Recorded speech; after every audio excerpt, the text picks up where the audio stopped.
is up, everybody? Welcome to the Vidulant Podcast. We have a new office, we have a new set of partners, we have a new focus. Same thing, but man, we are like 100 times more focused on some really, really cool stuff. Got our new living wall behind us, that's pretty dope. Um, Listen, the world needs your B2B product. You know it, I know it. We're all in this weird place where we have amazing innovations that we're working on and we know can change the world through the B2B marketplace. Yet getting to our buyers is harder than ever because there are more channels, there's more noise, there's more confusion. Make it simple with Vidulant. You can learn how to do it yourself at vidulant.com/training. We're launching a new training course. Or you can use our marketing attribution portal to see where you should be spending your money and what is generating the most returns for you.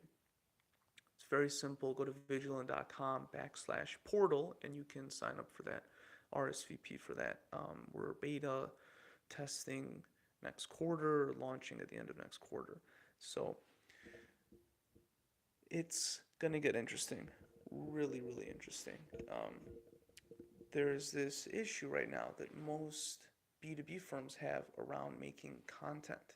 And what I want to stress for everybody is the idea that you can make your own content right now. It's not that complicated. Now, every one of you has a smartphone. Now, is this just lag on my screen or, well, we'll find out. Um, and that smartphone enables you to create world class content. Even under sub ideal conditions, it turns out pretty darn good. And the good thing about video, which is why we call ourselves Vidulant, is that it creates cascades down to all the other types of content formats. So if you create good video, you can create good copy, you can create good audio, you can create good graphics, you can create good white papers and case studies. It all comes from the content. And what we're doing for companies in the Charlotte area right now, but nationwide as we scale, is providing, amongst other things, B2B content services. And so it is all about creating good video content at first. So what you want to do is interview. What you have to understand, I guess, ultimately, is that the business leaders in your organization have all the information, nuanced, technical, and on brand, awaiting to be communicated. Traditionally, you would go and you would find writers or freelancers. You would bring on employees to sit in your marketing department and write content and craft it out of thin air effectively. And maybe if you were very astute, you would have them interview your leadership to learn more about the processes and the products and the market, and then translate that all um, into written copy. And you might record that as a tool to help recall certain key terms and whatnot. What we are pioneering at Vigilant is a very different, well, it's a similar process, but it's very different to what people are typically used to. Start with the video, capture that video. That content can be long form or short form, but if you get a 30-minute video with some of your leadership, you can get all sorts of interesting information. Use that video to then create your podcasts, your blog posts, and your white papers. Don't go backwards. Don't try to make blog posts and then hope it turns into good video content later, because it's like um it's like aiming for some nebulous target. And when you're writing content, you're at the end of a hill and you're trying to shoot uphill and you're trying to maybe hit something up there, but you don't really know where you're aiming because you don't know what's going to resonate with your audience the most. So you might spend all your time writing about some technical feature set or a specific product or a specific problem in the market, only to find out that engagement rates are pretty low. If you go the opposite way, and you start with the video interviews and content of your leadership team, then you can take that and advertise it across the web and see what resonates with whom. And then you can, okay, this topic did really well. Let's do a whole video series on that and explore that topic. And then that video series can turn into video ads, snippets. It can turn into, the audio can be pulled and turned into a podcast. That audio can be transcribed and turned into long form blog post. That long form blog post can be combined with the snippets and turned into short form blog posts. The whole enchilada could be handed over and turned it into a white paper or case study on that topic. Um, and that case study can turn into a landing page, and that landing page can opt people into an email series that then delivers the rest of the content in bite-sized chunks. And so your entire content marketing program can be made from an uphill source that then cascades down into all the other things, following, the river or the bend of the mountain that you're particularly on, that you're on in particular, so you don't waste your time talking about stuff that nobody cares about, which is a big, big issue. What do we talk about? And you have to come up with ideas, but your ideas are intrinsically biased because you're staring at the problem and you have such a deep understanding that you may not be thinking about the high level topics that your market is stuck on, you know. And it might be so simple to you that you overlook it because you don't think there's value there. So this is a really interesting and different approach to content marketing in the B2B world. And it is what allows Vidulant to automate the whole process and streamline this whole process, because we have some really severe and better or superior boundary conditions. We have very strict boundary conditions that create superior results. So by tying our content program to what comes out of the mouth of your leadership team, a couple interesting things happen. First and foremost, the entire content process is kind of, predefined. And second, your leadership team will typically have the wherewithal to not only speak very intelligently on the topic, but to speak on brand. They know how they want to be perceived by, and how they are perceived by your target audience, your market. And so they don't, speak in ways that don't add value or aren't on brand, is the best phrase I can come up with right now. Versus if you hire an agency or freelancers or bring on staff, they have to learn the brand voice of your company and then craft your messages to be on brand. And that's harder the newer you are to the business at hand, right? Versus people that have been with your company for years or have been looking at this specific problem for decades really understand the nuances. So the second piece of that, or the third piece, I guess, is technical information. The level of detail that your leadership and yourself can speak to about a certain topic is far greater than any freelancer, creative agency, or new hire will be able to replicate. It's simply impossible. And that's the reason that your VPs are your VPs and your leadership team is on your leadership team. The members are on your leadership team because they are the foremost experts.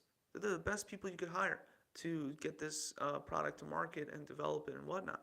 And so do you want to trust that storytelling to your new hires, your agency, your freelancers? There's going to be an inherent inability to speak as intelligibly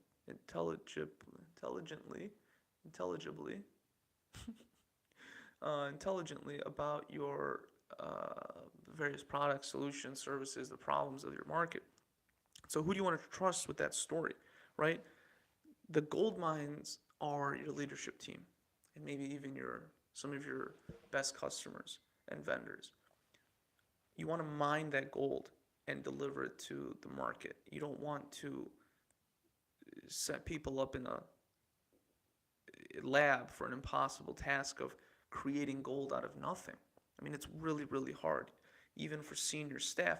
And the the other thing, you can, if you're lucky, you can have a senior staff member that is able to create content very intelligibly about your topic and for your market and so on. But it's very time consuming to create gold out of nothing if you know the if you yourself know the process by which to do that.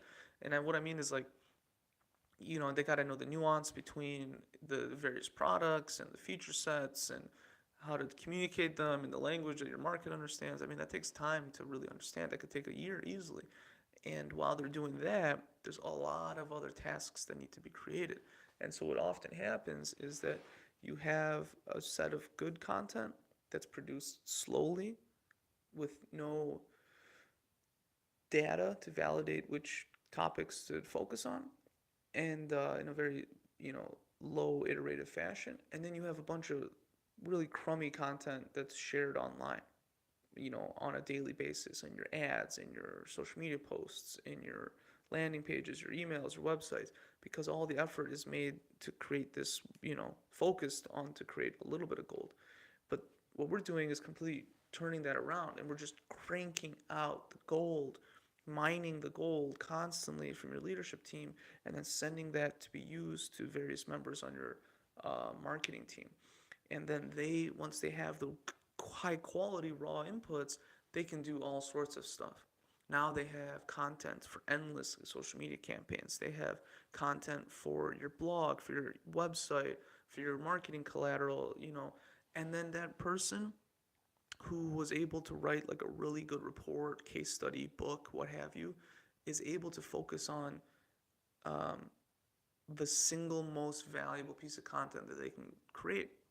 And they know that they should be talking about a specific topic or set of topics because they have the data to show that, oh, these three topics like did the best. So now my ebook, my training course, my what have you, social media content, high quality social media content, is going to be about exploring these few topics that resonated the most. And so you go from this like blind walk that physicists are famous for discussing, the random walk through endless possibilities, in which in the business world, unfortunately, you typically run out of time and money before you find the goal. Or you have a clear view of the playing field immediately, and you walk straight towards the place that's going to deliver the most value, the topics that are going to deliver the most value. And so, okay, we got to make video content. We get it, Amini, make video content. What do we talk about? There's a couple ways to start. Just start with 101 level topics about your business. And you have to understand that it is a process, that this gets better over time. The more content you create, the more data you gather, the better informed your next set of content is, right? And it never ends. You don't ever want to stop doing this because you're marketing this stuff constantly through your digital channels to your target audiences to find those people that are interested in buying at any specific in any specific quarter or month. So you want to constantly be tilling the soil, so to speak. Now, and you're targeting different accounts at different times, sometimes with the same content, or at least from the same pool of content. So it's a process. You have to start, and you have to get the data, so then you know what direction to go. The easiest way to do that is to interview your leadership, and you get a 360 view of the company.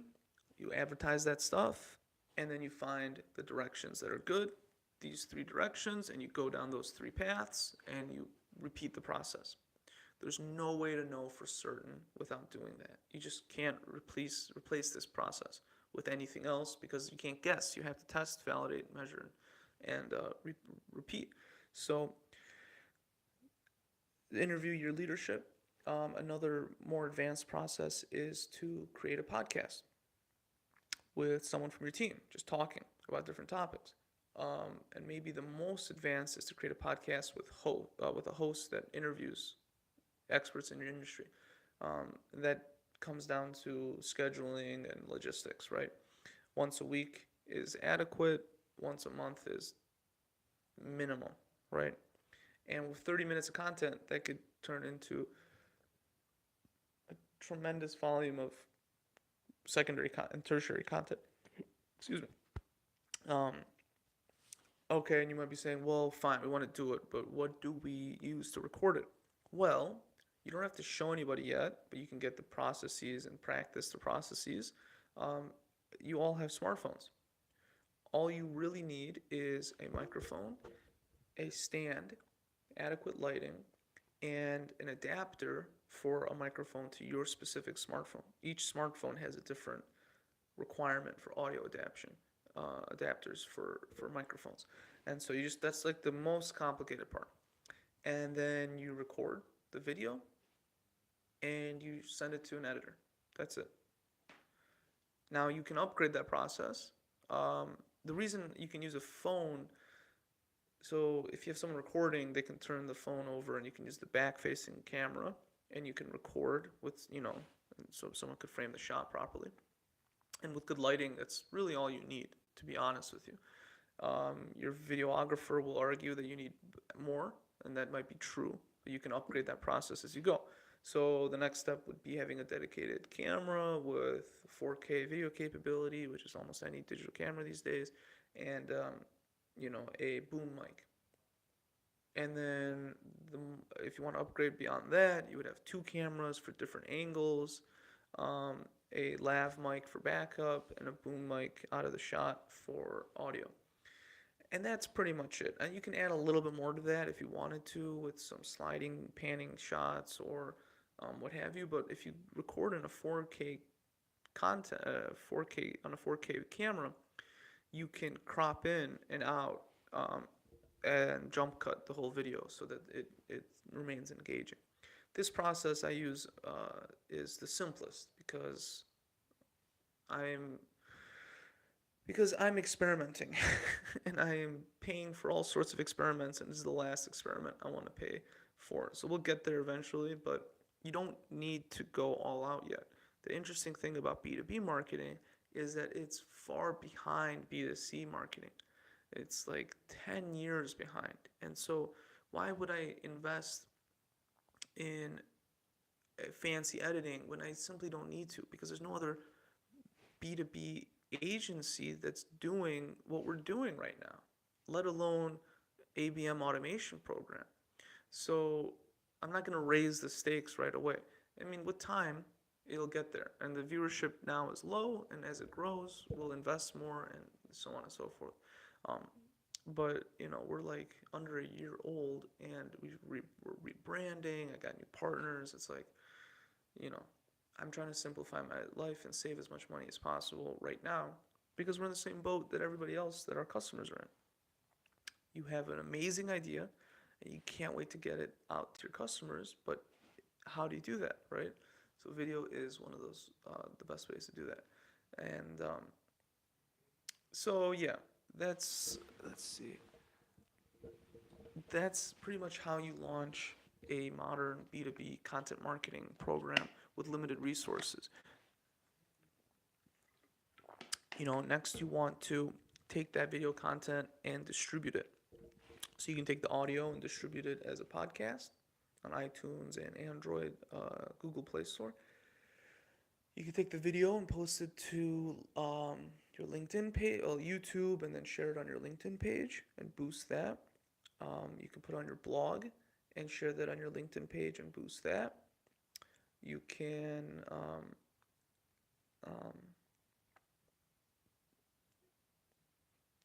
put it on YouTube, Twitter, LinkedIn, Facebook, and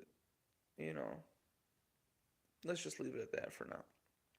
that covers almost everybody in the B2B world. And you can find them, if you have if you have your, um, if you know who it is you want to, if you have a list of key accounts, you know who it is you want to market to or sell to this quarter or what have you, um, you can buy their contact information and upload their emails into Facebook and create a lookalike audience, excuse me, a custom audience of those emails, of the users associated with those emails. And you can target directly to them, right? Even if it's a few hundred, you could still do that. You can target to the list of companies on LinkedIn and show your content straight to them.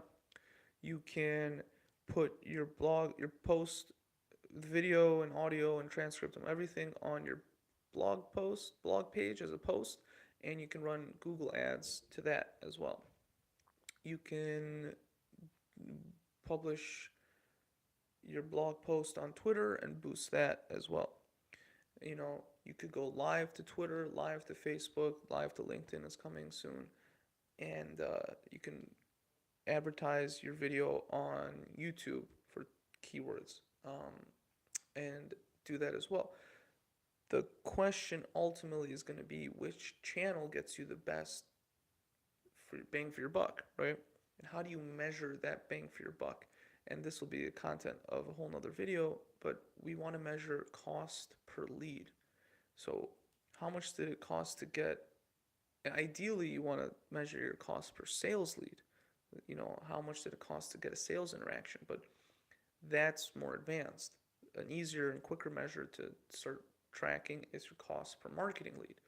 How much did it cost to get someone into your email list, your CRM as an interested marketing um, contact, right? Someone who's interested in being marketed to. And that's where lead generation marketing comes in, and you want to offer people that are watching, listening, consuming your content something of value to exchange their contact information for and provide permission to be contacted. And knowing where that traffic is coming from to promote that is really important, and requires what's called UTM parameters and UTM tracking, a very typical and foundational best practice amongst digital marketers. However, pain in the ass, no way around it. Pain in the ass.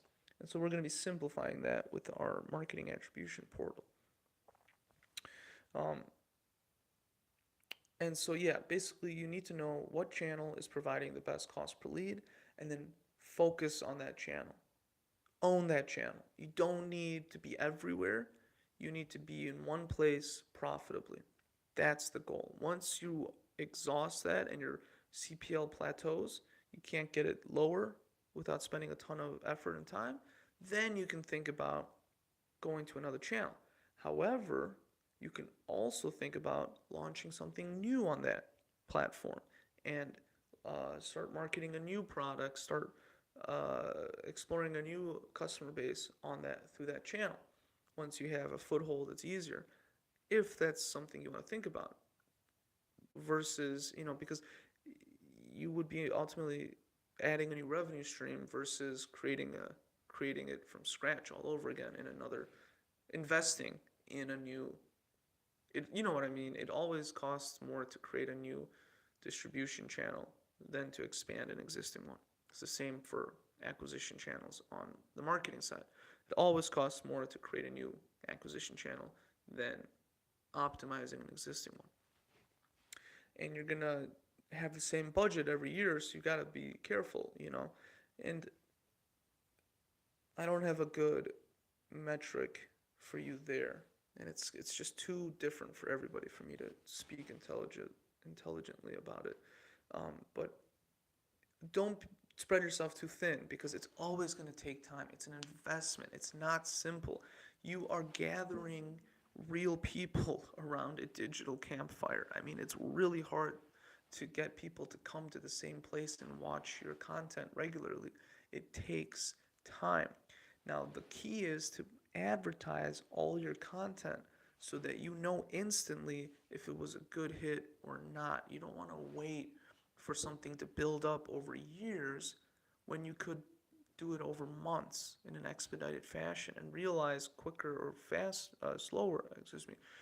faster than not if it's worth your effort, right? If YouTube isn't the channel for you because it's not generating marketing leads, then you need to know as soon as possible. You don't want to wait 2 years, create a whole community around YouTube that doesn't convert. Um, Now there are there's always lots of caveats. One of them being that you might not be communicating your value appropriately for the channel at hand, and that's where our training program comes in. But that's another story. If you can create a community, typically you can sell to them because they see value enough to stick around and come back over and over again. You just aren't selling the right thing or marketing the right thing to them, and so you can iterate on the next step once you build a community. That's for sure. Um, but this is the path all of us are going to have to go down in 2020. There's just no way around it. There's too many options. The market is too fractured. The media landscape is too fractured. You have to know where you're aiming and focus on it. You're trying to like burn a little hole. You're trying to burn through this membrane that protects the market. And what are you gonna do? You're gonna shine a big spotlight and warm it all up, or are you gonna use a laser to pierce a hole straight through? Even if you hold the laser up to certain materials, it takes a while to burn through. So you have to keep it there. You have to keep it still. But knowing where you're going to get the most return from is really important. So you punch through the right spot. It's the difference between winning and losing, I think, in 2020. So especially if you have something new and you want to get it to market, you have a new market or a new product. So that's the way to do it, everybody. Questions, comments, email me at amini@vidulant.com. You can follow me on Twitter, Amini Corp, and we'll have lots more good stuff. We'll start introducing my partners. We'll get a beta up and a free course, a new version of our free course as well. So join the evolution.